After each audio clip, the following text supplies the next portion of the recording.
We gave your wedding fund to your sister. She deserves a real wedding.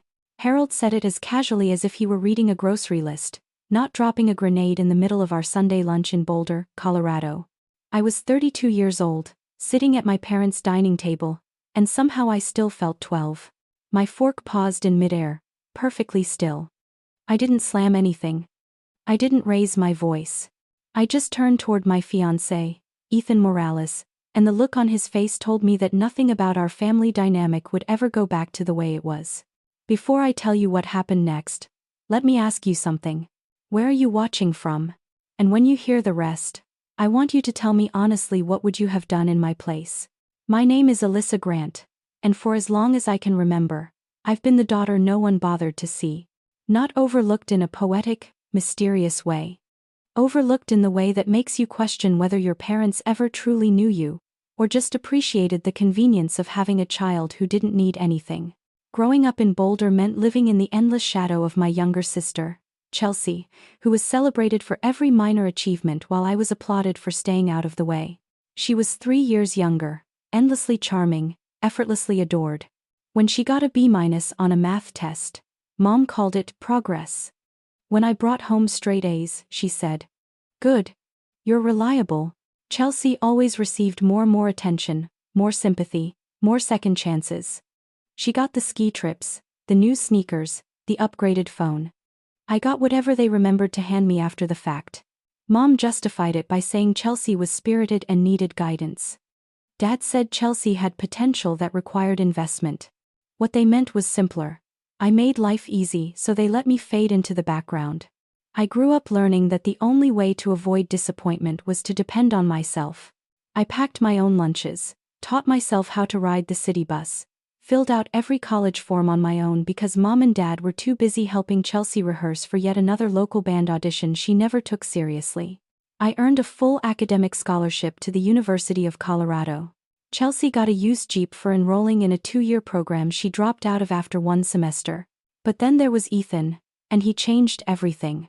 We met 4 years ago at a community entrepreneurship seminar downtown. I had shown up hoping to learn how to build stability with my modest income from my office coordinator job. Ethan was quiet, observant, and took notes in a worn leather notebook. After the workshop, he asked if I wanted to grab coffee. I said yes, not because of anything he said, but because of the way he listened. For months I believed Ethan lived the same modest life I did. He drove an older Subaru, dressed simply, and rented a small apartment. I had no idea yet that the man beside me at that Sunday table would be the one to expose every secret my parents had been hiding.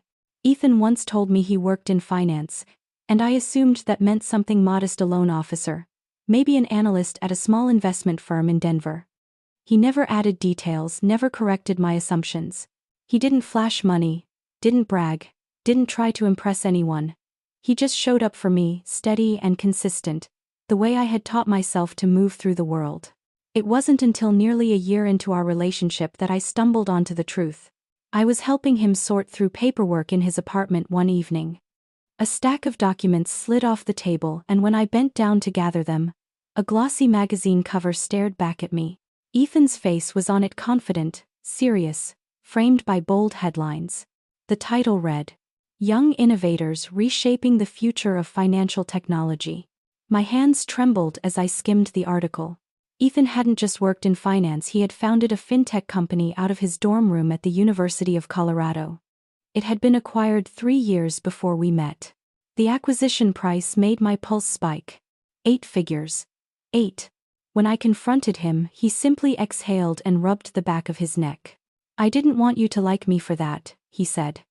"I wanted you to like me for who I am." And I did.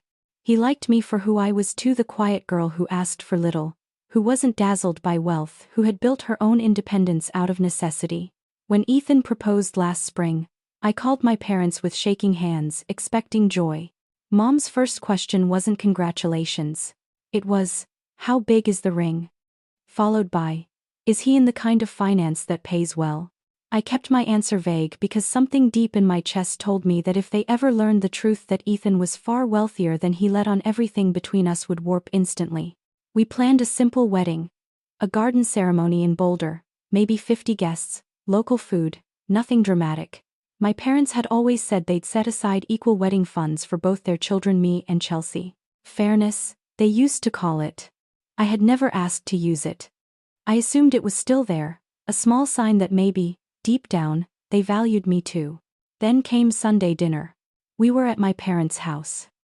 Chelsea was there, bragging about her latest music project and her new engagement to a man named Derek who adored attention as much as she did. They'd been engaged 3 months and had already chosen a massive lodge in Aspen for a 200-guest wedding, open bar, private DJ, fire dancers, the whole spectacle. That was when my dad, Harold, cleared his throat. "We need to talk about the wedding fund," he said. Then, with no hesitation at all, "We gave yours to Chelsea. She deserves a real wedding." The room went silent. Mom nodded like this was the most reasonable thing in the world. Chelsea smirked. And something inside me cracked. The kind of smile Chelsea wore told me she'd known all along. Maybe she had even pushed for it. I set my fork down slowly, steadying myself before speaking. I could feel Ethan tightening beside me, but I kept my eyes fixed on Harold. "You gave her my fund," I repeated, my voice low but clear. "The money you promised was mine." Harold waved a hand as if brushing away a speck of dust. "You're doing fine, Alyssa. You've always been fine. Your sister needs help planning something special. You understand." And I did understand. I understood that my whole life, fine, meant expendable. I understood that being the reliable daughter made it easy for them to give everything to Chelsea without guilt. Fine was code for doesn't matter. Before I could respond, Ethan shifted. He stood up slowly, pulling his phone from his pocket. His face remained calm, but his eyes were sharp in a way I had never seen before. "Should I tell them what I actually do for a living?" he asked. The room changed instantly. Harold blinked. Mom tilted her head like she'd heard something off-key. Chelsea's smile slipped. "What do you mean?" Harold asked, a shaky laugh escaping. "You work at a credit union or something, right?" Ethan didn't laugh. Instead, he tapped his phone and turned the screen toward my father. "I'm the founder of Solvista Technologies. Maybe you've heard of it. We were acquired by JP Morgan 3 years ago.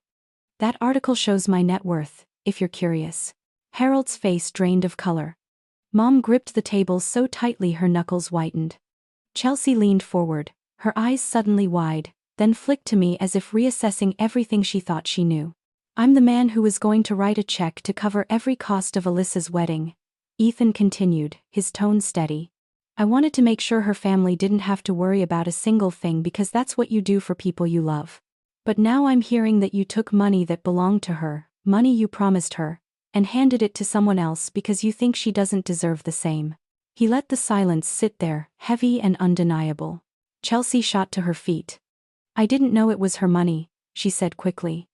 "Mom told me it was just extra savings." In quote. "Sit down, Chelsea," Harold snapped. But even his voice lacked its usual force. He looked smaller somehow, like the weight of his choices had finally settled on him. Ethan slid his phone back into his pocket and straightened. "Here's what's going to happen," he said, not loud but firm enough that the air itself seemed to listen. "You're going to return every dollar you took from Alyssa's fund. I don't care how long it takes or what you have to rearrange. But you will make it right. If you have one, is land Ashbury has 40s. No one moved. No one spoke. For the first time in my life, I watched my family truly realize who I was and who stood beside me. "Sell something. Take out a loan. Figure it out," Ethan said, his voice low but razor sharp. "Because if you don't, I will make sure every person in this family and every person in this community knows exactly what kind of parents steal from their own daughter." Mom's voice cracked. "Ethan. Please. This is a family matter. I thank you for what. Alyssa is my family," he replied, calm but unyielding. "And I protect my family. Unlike some people at this table." I watched my parents deflate. Harold's confidence, his smug certainty that he could do as he pleased, collapsed like a soggy cardboard box. Mom kept glancing between Ethan and me, as if trying to calculate a new outcome she'd never imagined. Chelsea, usually loud and dramatic, sat frozen, for once without a single excuse ready. I pushed my chair back and stood. No shouting. No tears. My voice was steady, the way a door clicks shut before a storm. I spent my whole life trying to be enough for you, I said, looking directly at Harold. Working harder, asking for less, shrinking myself so you could pour everything into her. And the truth is, I was enough. I was always enough. You just didn't want to see it. Harold opened his mouth but no sound came out. For the first time, he looked small. You don't owe me an apology, I said. I don't want one. I just want you to know I'm done being your invisible daughter. I'm done being fine. Ethan reached for my hand. His grip was warm, certain everything my childhood had lacked. We're leaving, he said to the room. You have 30 days to return every dollar. After that, my lawyers will handle it. We walked out together. Behind us, I heard Chelsea mumble something, followed by Mom hissing at Harold, followed by the sound of Derek breaking into sobs. The entire house crackled with the sound of a family finally being forced to face the truth they'd buried for decades. 3 weeks later, the money appeared in my account. Every penny, wired with no message, no explanation, just silence. I didn't call to acknowledge it. I didn't thank them. Our wedding happened 6 months later. Not in Aspen. Not in some flashy lodge meant to impress people who never cared about us. We chose a quiet vineyard in Napa Valley. The ceremony was small, just 30 people who genuinely loved us. Ethan's parents, my college friends, and a few of his closest colleagues. My parents were not invited. The night before the wedding, Chelsea texted. She said she was sorry that she hadn't known the truth and wished she could come. I didn't respond. An hour later, another message arrived, this one from Mom. She said she regretted how things unfolded and hoped someday we could move forward. I didn't answer that one either. But the message that stayed with me was the last one, from Chelsea again. Just 4 words. I see you now. For the first time in my life, those words didn't make me crumble. They made me whole. Some apologies come too late to mean anything. What I remember most about our wedding day wasn't the vineyard or the vows, it was the silence. Not the heavy, aching silence of my childhood, but a calm, peaceful one. The kind that settles over you when you stop performing for people who were never really watching. Ethan wrote his own vows. He said he fell in love with me because I was the first person in his life who never asked him for anything, not status, not money, not a shortcut. Just his. He said I taught him that strength isn't loud or dramatic, it's steady. It's in the way a person shows up day after day with the same gentle heart.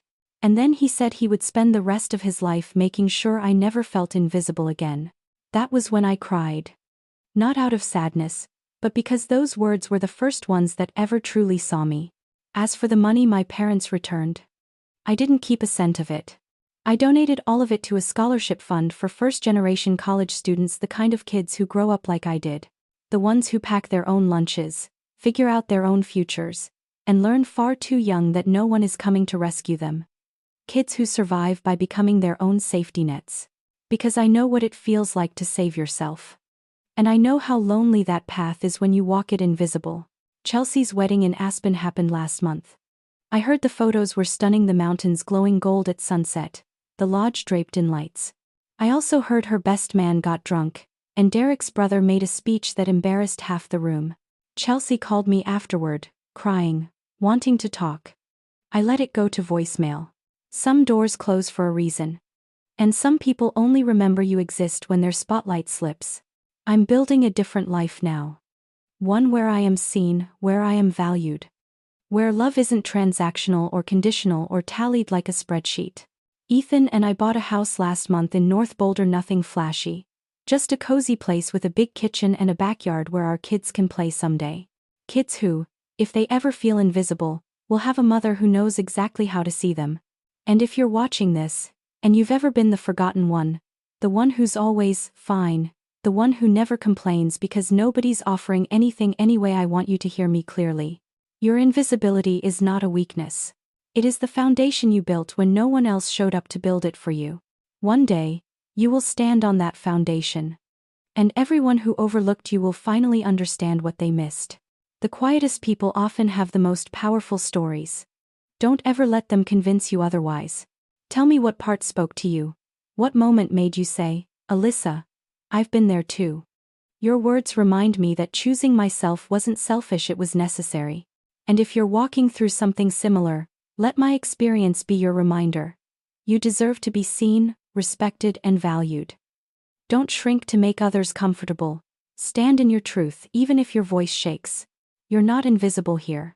If this story spoke to you, drop a comment below and make sure to subscribe so you don't miss what comes next.